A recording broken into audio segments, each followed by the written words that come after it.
Vamos então começar o módulo 1, tema 2, mediunidade metapsíquica e parapsicologia. Então nós vamos ver aqui que os fenômenos psíquicos, do grego psique, alma, espírito, estudado pelo espiritismo, pela metapsíquica e pela parapsicologia, tem como agente o espírito, ser humano sensível e inteligente. Para a doutrina espírita, tais fenômenos considerados naturais são de duas categorias: os mediúnicos. Vamos então começar o módulo 1, tema 2, mediunidade metapsíquica e parapsicologia. Então nós vamos ver aqui que os fenômenos psíquicos, do grego psique, alma, espírito, estudado pelo espiritismo, pela metapsíquica e pela parapsicologia, tem como agente o espírito, ser humano sensível e inteligente. Para a doutrina espírita, tais fenômenos considerados naturais são de duas categorias: os mediúnicos e os anímicos, que o Kardec coloca como emancipação da alma. Os primeiros, os mediúnicos, são intermediados pelo médium. E aí nós vamos ver a definição que o Kardec coloca no livro dos médiuns sobre médium. Abre aspas. Médium é toda pessoa que sente, num grau qualquer, a influência dos espíritos. E nós vamos ver aqui que mediunidade é a faculdade psíquica que os médiuns possuem, manifestada de forma mais ou menos intensa e por meio de uma variedade significativa de tipos. Então nós temos o psicógrafo, nós temos o psicofônico, nós temos o de cura, temos os audientes, os musicistas, os pintores, os videntes e por aí vai. Na segunda categoria, que é a questão que nós vimos que é mediúnico e anímico. Então, na segunda categoria, que é o anímico, do grego anima, alma, ou mais propriamente de emancipação da alma, aquilo que é da matéria. Então, quando a gente fala de anímico, nós estamos falando das coisas que são do físico, da matéria. Então, são produzidos pelo próprio espírito encarnado, que nesta situação não age como intermediário ou intérprete do pensamento dos espíritos. Então a gente precisa entender, mediunidade, mediunismo é mediar os dois mundos, estar aqui encarnado e passar as informações, passar as mensagens do plano espiritual. Por isso que nós temos lá o livro Os Mensageiros. Os mensageiros são os médiuns ostensivos que trazem a mensagem para o plano espiritual. E quando nós falamos da colocação anímica, é aquilo que pertence à matéria. Então, por exemplo, uma pessoa que consegue movimentar um objeto, entortar uma colher pelo seu magnetismo, pela sua energia, não tem nenhum espírito trabalhando ali com ele, ele é um paranormal. Quando ele está realizando a mesma coisa, tortando uma colher, ou movimentando alguma coisa, e tem o plano espiritual, tem um ou mais espíritos trabalhando ali com ele, é um processo mediúnico. Então, mediunidade, processo mediúnico, trabalho com os espíritos. Paranormalidade, não existe nenhuma influência espiritual ali em volta, é o magnetismo, é a energia do encarnado.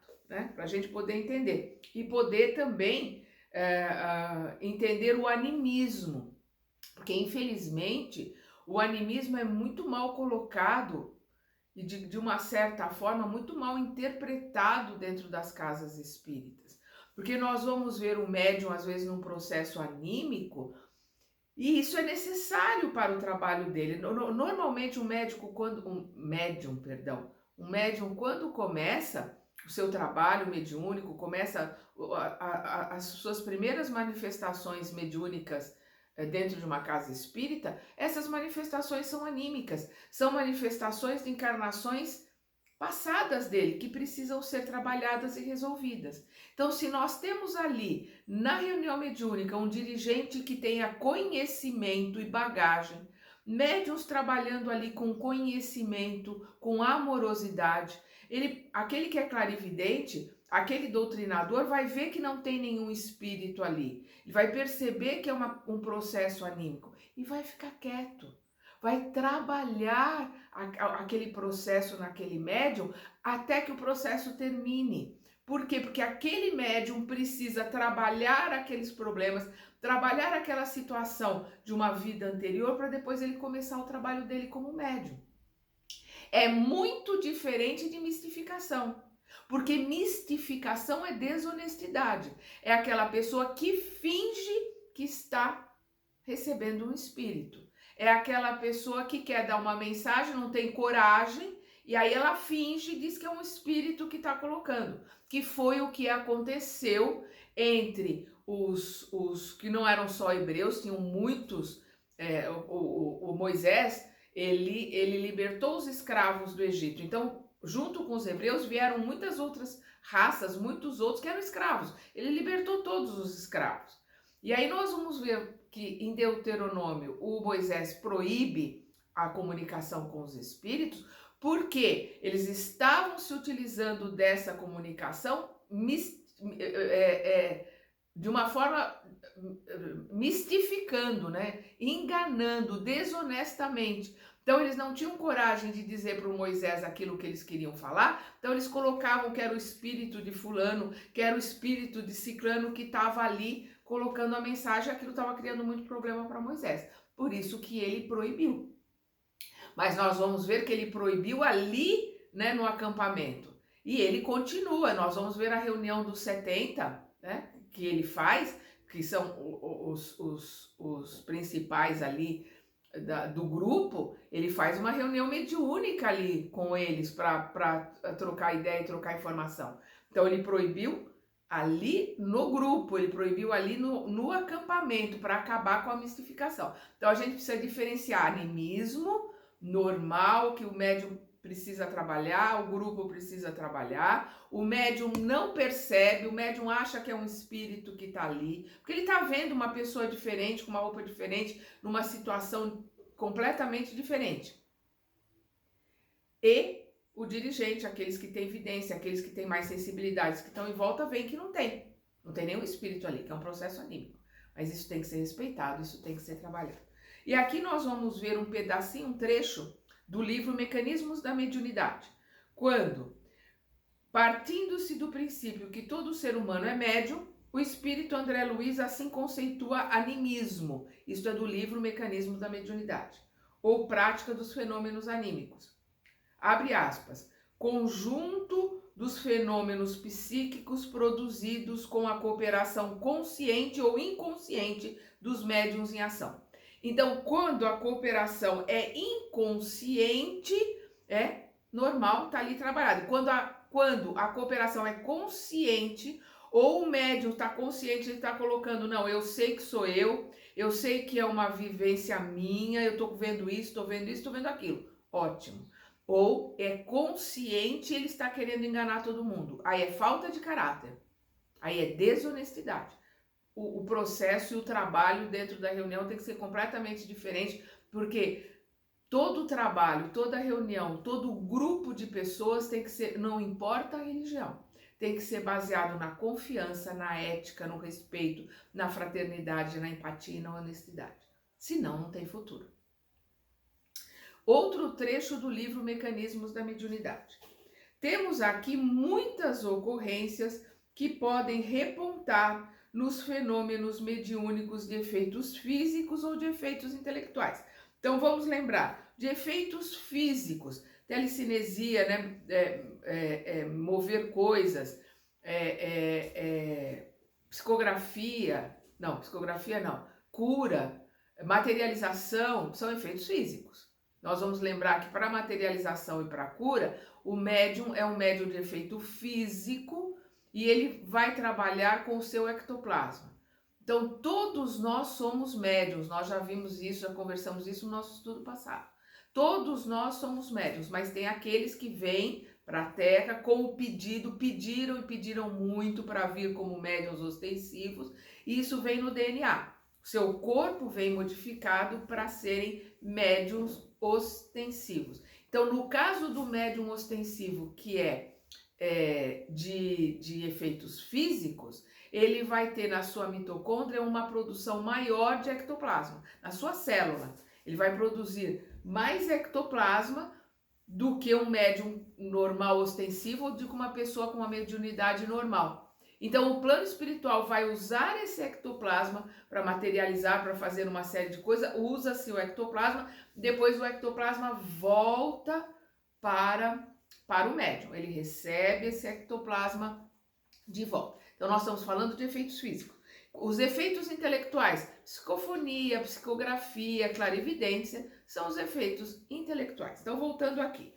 Temos aqui muitas ocorrências que podem repontar nos fenômenos mediúnicos de efeitos físicos ou de efeitos intelectuais, com a própria inteligência encarnada comandando manifestações ou delas participando com diligência, com zelo, com cuidado, numa demonstração que o corpo espiritual, o perispírito, pode efetivamente desdobrar-se e atuar com os seus recursos e implementos característicos como consciência pensante e organizadora fora do carro físico, ou seja, o comando do perispírito. Porque o médium, quando ele está numa comunicação, seja ela de psicografia, seja ela de psicofonia, ele vai no transe se afastar um pouco do corpo e perispírito do médium e o perispírito que está ali se comunicando, que é o espírito desencarnado, é perispírito para perispírito que vai ter a comunicação.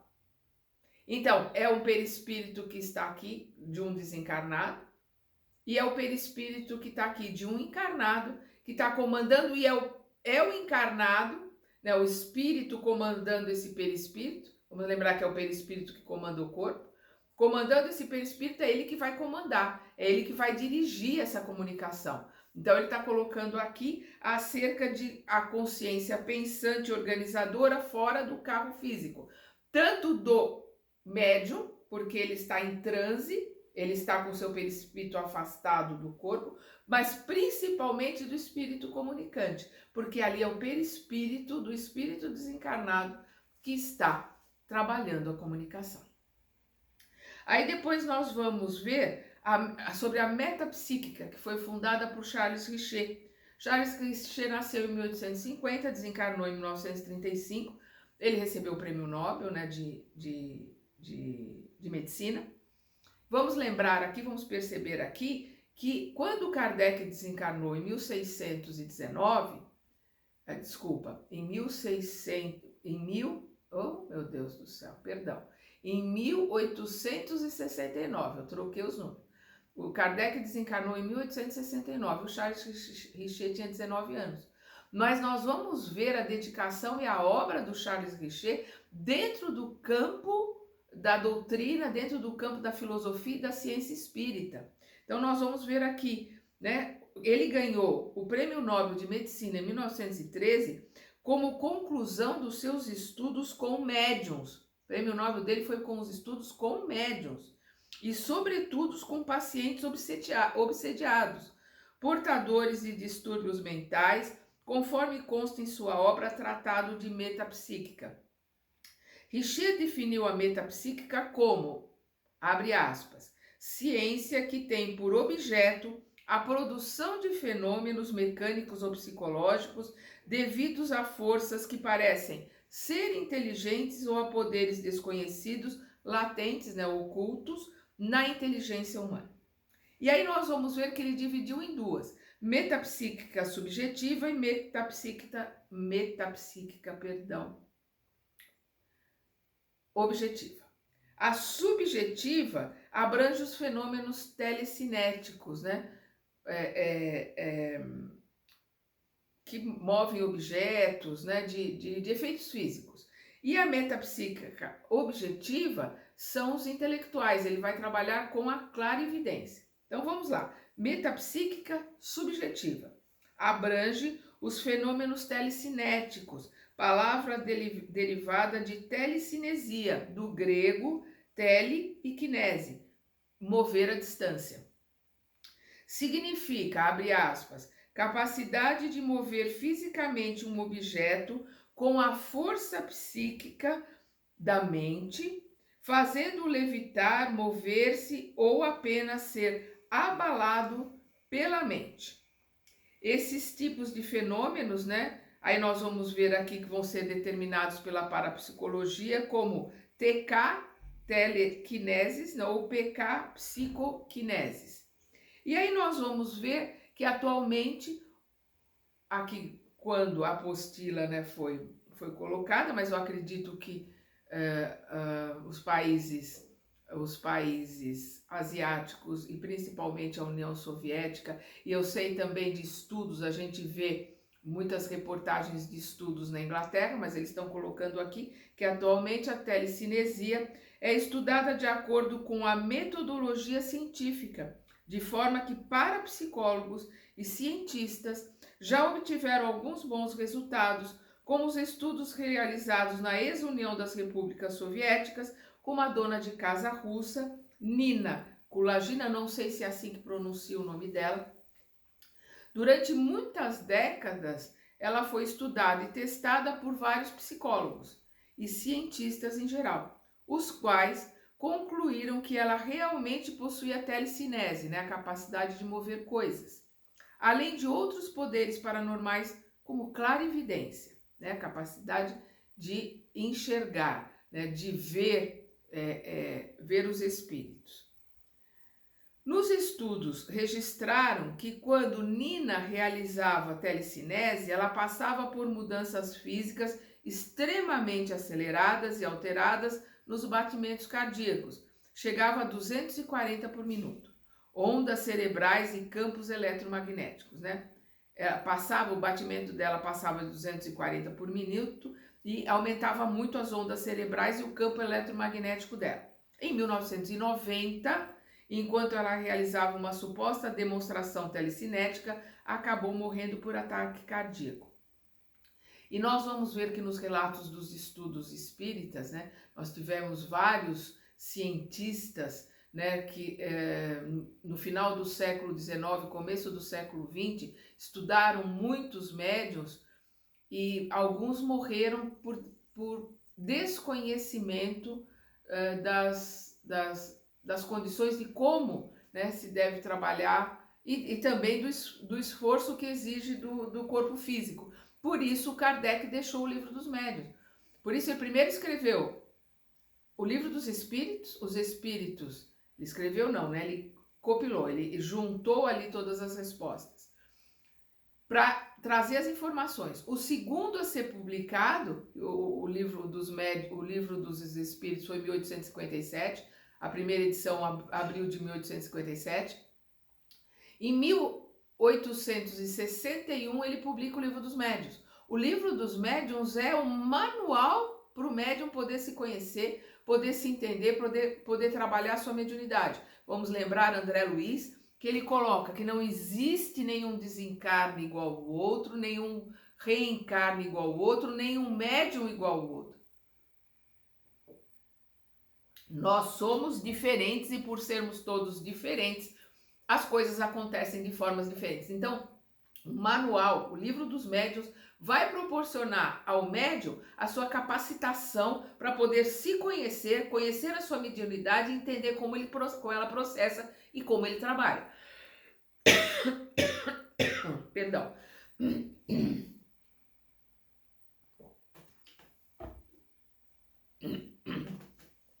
Agora vamos ver a metapsíquica objetiva. Refere-se a uma classe de fenômenos denominados criptestesia, termo criado por Richer para especificar o conhecimento que algumas pessoas obtêm de acontecimentos ou fatos presentes e futuros por intermédio da percepção paranormal, isto é, sem ação dos órgãos sentidos. E nós vamos usar esse termo de clarividência. Então, nós vamos ver que esse termo criptestesia não se usa no estudo, nos livros espíritas. Vai se usar a clarividência, né? Como não só aquele que enxerga, mas aquele também que recebe informações, né? Que acessa campos e frequências dos trabalhadores que fazem a logísticas de curto, médio e longo prazo acerca dos trabalhos aqui junto à Terra. Então, quando tem o acesso a essa frequência, a esse grupo de trabalhadores, esses médiums acabam sintonizando com situações que estão sendo trabalhadas para acontecerem em pouco espaço de tempo ou em médio e longo prazo, mas recebem informações privilegiadas, né? Mas faz parte da mediunidade, então faz parte do acordo que foi feito no roteiro, porque todos nós montamos um roteiro que vamos respeitar aqui encarnados ou não. A gente vai ver isso nos mensageiros, que são médiuns que vêm para trabalharem com a mediunidade, são médiuns ostensivos, e que quando chegam aqui, repudiam a mediunidade, não trabalham, modificam todo o roteiro. Faz parte do livre-arbítrio. Mas quando estava no plano espiritual, pediu para ter esta ou aquela, ou às vezes até vários tipos de mediunidade para poder trabalhar, para poder se acertar com a sua consciência de uma forma mais rápida. Então, um pedido que é feito no plano espiritual. Então, o médium tem a obrigação, seja ele um médium normal, como todos nós somos, ou o médium ostensivo, todos nós temos a obrigação de nos instruirmos, nós temos a obrigação de nos conhecermos, porque o autoconhecimento é fundamental para que a gente possa desenvolver a nossa mediunidade normal, mediunidade que todos nós temos, que continua conosco esse desenvolvimento pela eternidade, e trabalhar e desenvolver a mediunidade ostensiva, que ela é feita pelo plano de trabalho. Às vezes é um plano de trabalho de uma encarnação, às vezes de 2, de 3, depende. Depende do tipo de plano de trabalho e de como se usou, de como trabalhou aquela mediunidade que pediu para ter, porque senão pode acabar tendo um processo de causa e efeito dentro do que realizou e que causou na mediunidade. Quando volta para o plano espiritual tem que continuar, vai ter que encarnar de novo com aquela mediunidade para consertar o que fez. Quando consegue fazer tudo, colocar o seu roteiro em dia, realizar o que se programou, quando entra no plano espiritual vai poder escolher, vai poder continuar mediunidade normal ou se vai querer voltar como médium ostensivo para continuar trabalhando. Então, nós estamos vendo aqui a questão do que o Richer colocou, né? Nós vimos metapsíquica subjetiva, que é a questão da telecinese, né? Do efeito físico, e a metapsíquica objetiva, que é a clarividência, que é do efeito inteligente. Aí nós vamos ver que no século XX surge a parapsicologia, ela foi colocada e ela esse nome foi colocado e ela foi cunhada, esse nome, esse estudo, pelo professor Joseph Banks Ryan, que é professor na Universidade de Duke. E nós vamos ver que a parapsicologia vem do grego para, além de, mais a palavra psique, que é a alma, né, o espírito, mente na sua essência, e mais a palavra logos, que é o estudo, né? É o estudo da ciência. Logos é a razão ou o princípio da inteligência, né? É o estudo da inteligência, é o estudo da inteligência cósmica, é o trabalho com a razão. Então, juntou-se tudo isso e formou a palavra parapsicologia. E aí nós vamos ver no dicionário de psicologia, nós vamos ver esta colocação para a parapsicologia.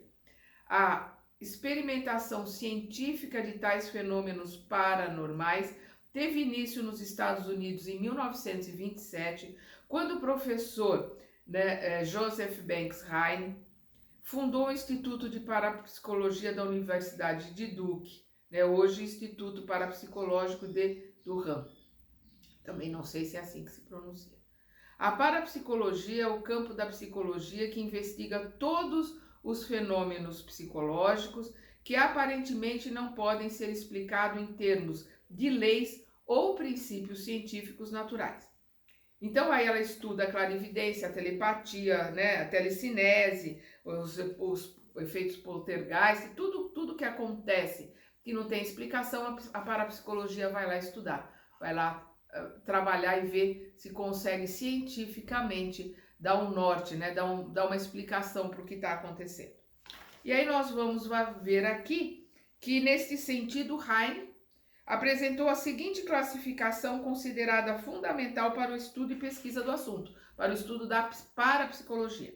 Os fenômenos psicocinéticos, né, o PK, psicocineses, ou o TK, telequineses, assim caracterizados por ações diretas do sensitivo no meio ambiente. Então, nós vamos ver que elas foram classificadas em vários tipos. A.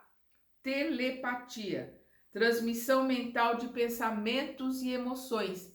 Então, nós vamos ver que a telepatia, extremamente, digamos assim, marcante, avançada, com protagonismo muito grande no médium ostensivo, mas nós, médiuns normais, também temos manifestações telepáticas. Por quê? Porque nós somos espírito e o espírito se comunica por telepatia. Então, quando nós estamos em desdobramento, quando a gente sai do corpo para o corpo descansar, quando o corpo dorme, nós saímos do corpo e voltamos para o plano espiritual, entramos em contato com o nosso mentor, com família espiritual, e normalmente nós vamos utilizar a comunicação através da telepatia.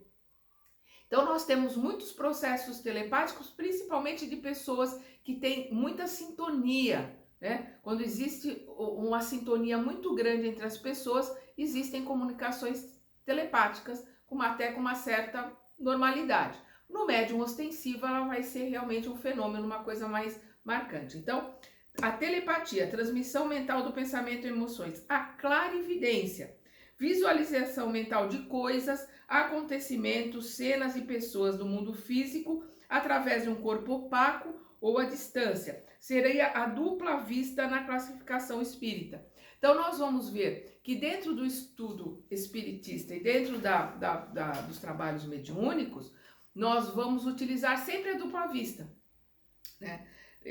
Em vez da clarividência. Até porque, se a gente for olhar com lupa o livro dos médiuns, né, prestar bastante atenção, a gente vai ver que sutilmente o Allan Kardec faz uma pequena diferenciação. Ele coloca o clarividente, aquele que está vendo o espírito que foi evocado, então ele coloca, o espírito se apresentou assim, ele se mostrou assim, com essa roupa, desse jeito, ele andou aqui, ele andou lá, né? Aí ele coloca ali, é uma clarividência. E normalmente, quando ele está colocando ali a dupla vista, ele está colocando, o espírito viu o espírito que foi evocado, estava vestido assim, falou assim, mas no fundo da sala tinha um espírito rindo, no outro canto da sala tinha um grupo trabalhando, no outro canto tinha alguém dando passe, no outro lugar tinha um espírito com uma aparência muito sofrida, chorando. Então ele dá um panorama, né? Ele está vendo o ambiente de uma forma geral. Então, a gente percebe de uma forma muito sutil uma pequena diferença quando ele fala clarividência e quando ele fala dupla vista. Mas no meio espírita, dentro dos livros espíritas, nós vamos ver sempre, ou na maioria das vezes, essa colocação, né, de dupla vista.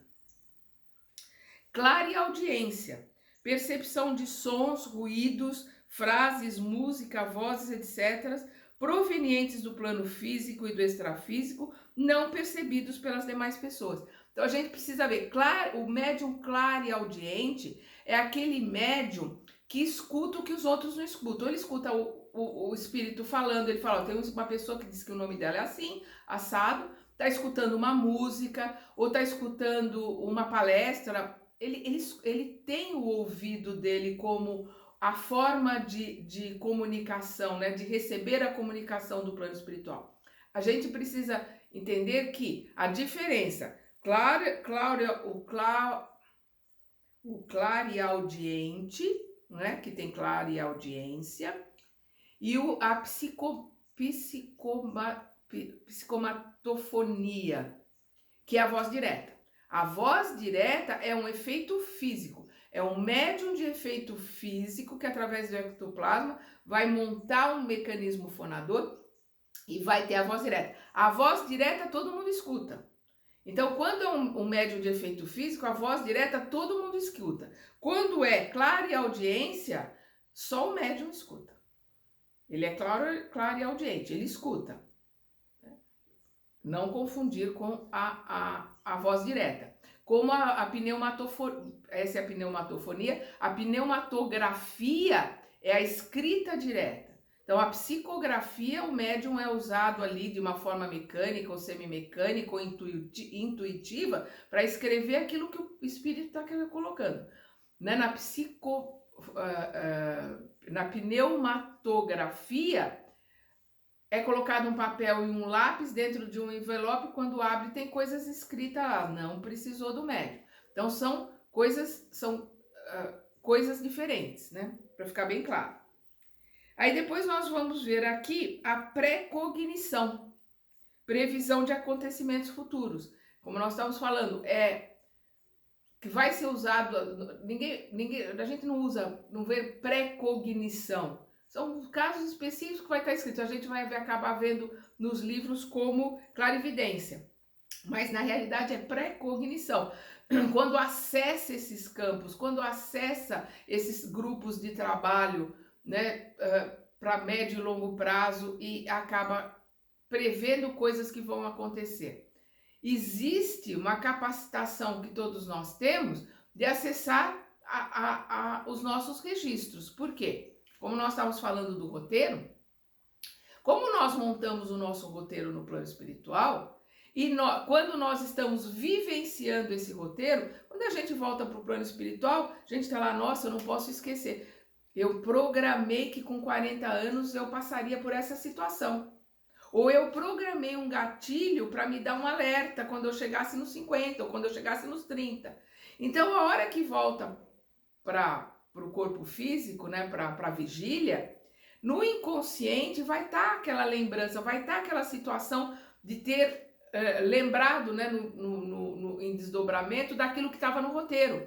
E aí ele fala, nossa, eu tive uma intuição de que tal coisa pode acontecer. E quando ela acontece, fala, nossa, eu recebi uma intuição. Então foi uma colocação de dentro do seu estágio, do seu roteiro. Mas também pode ser uma intuição mediúnica. O mentor pode estar passando uma comunicação. O mentor pode estar comunicando a alguém da família espiritual. E o médium, né? O médium que tem essa questão da precognição, que ele vai mesmo acessar ou ele vai receber através de um espírito uma informação de alguma coisa que é necessária, né?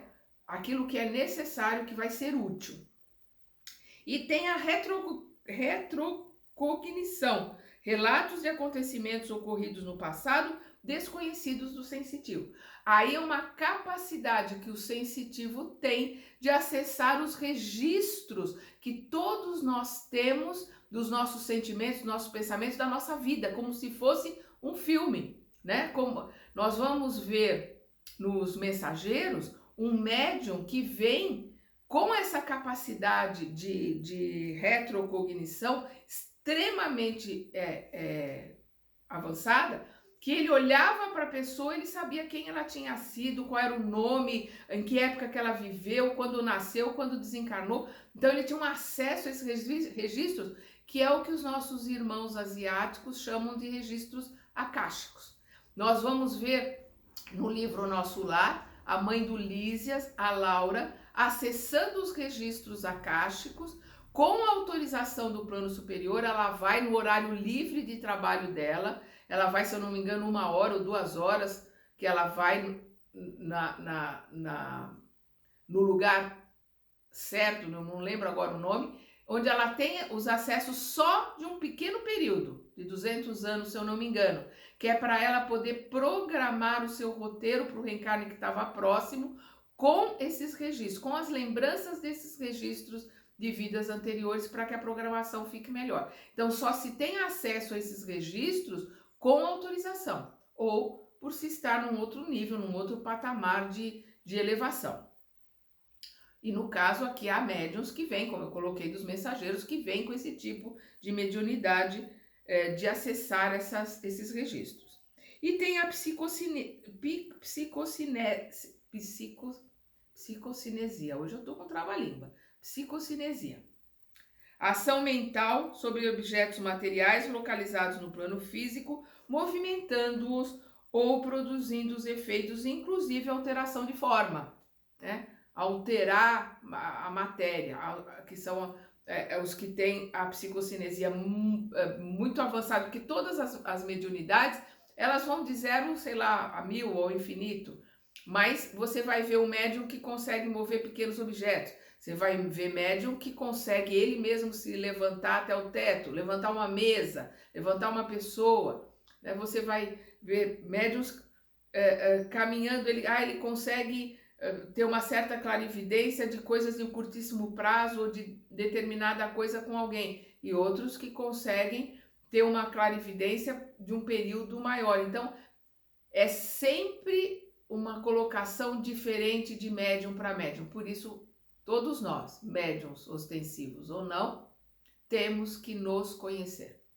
O autoconhecimento é fundamental, até para que, e principalmente, os médiuns ostensivos ou não, quando receberem uma influência de um irmãozinho instigante, poderem saber: isso não é meu. Eu não penso assim, eu não tenho esse tipo de sentimento, nesse tipo de pensamento. Já consegui melhorar, eu já consegui modificar algumas coisas. Então isso não é meu, é um irmãozinho. Então vamos orar, vigiai e orai que o Cristo nos colocou. Vamos orar para ele, para mim, vamos pedir que ele seja auxiliado, né? Vamos pedir ajuda para que eu não seja influenciada. O autoconhecimento é fundamental para que a gente possa passar esse período que é curtíssimo de encarnação aqui na Terra, com progresso, com elevação, com aprendizado. Sem autoconhecimento, a gente vai que nem a rolha ali em cima da água. A onda joga para qualquer lado, não vai para lugar nenhum. Fica ali boiando ao sabor da onda. E aí nós vamos aqui ver o último parágrafo, que nós estamos terminando esse estudo. Em síntese, para a doutrina espírita, os fenômenos paranormais ou extrasensoriais são considerados de 2 tipos, anímicos e mediúnicos. Os primeiros, os anímicos, assim denominados por Alexandre Aksakov, 1832 a 1903, diplomata e filósofo russo, que, ao se apropriar da expressão ânima, alma, designa os fenômenos paranormais produzidos pela própria alma humana de anímicos, os quais o codificador, Allan Kardec, preferiu chamar de fenômenos de emancipação da alma.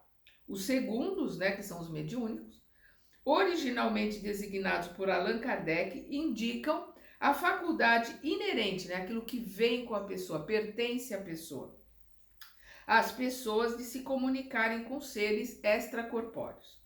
Para o espiritismo, os fenômenos mediúnicos podem apresentar 2 formas de manifestação: efeitos físicos, que revelam ações de impacto no meio ambiente, e efeitos intelectuais, cuja manifestação exige certo grau de elaboração mental e de interpretação intelectual. Efeitos físicos, materializar alguma coisa, mover um objeto.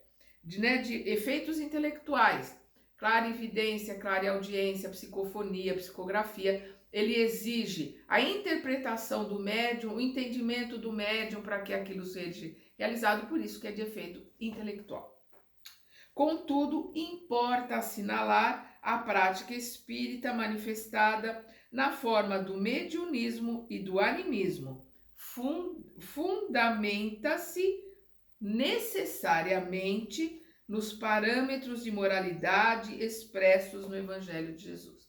Honestidade, moral, fraternidade, amorosidade. Como Kardec coloca no Evangelho segundo o Espiritismo, se conhece o verdadeiro espírita pelo esforço que ele faz para se transformar, para se tornar uma pessoa melhor.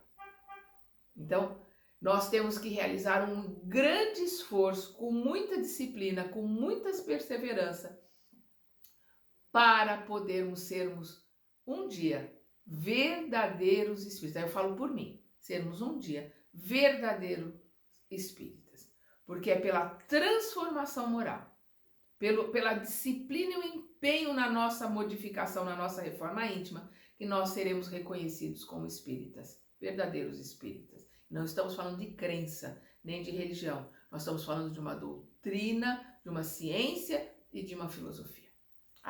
Nós estamos falando de uma doutrina, de uma ciência e de uma filosofia.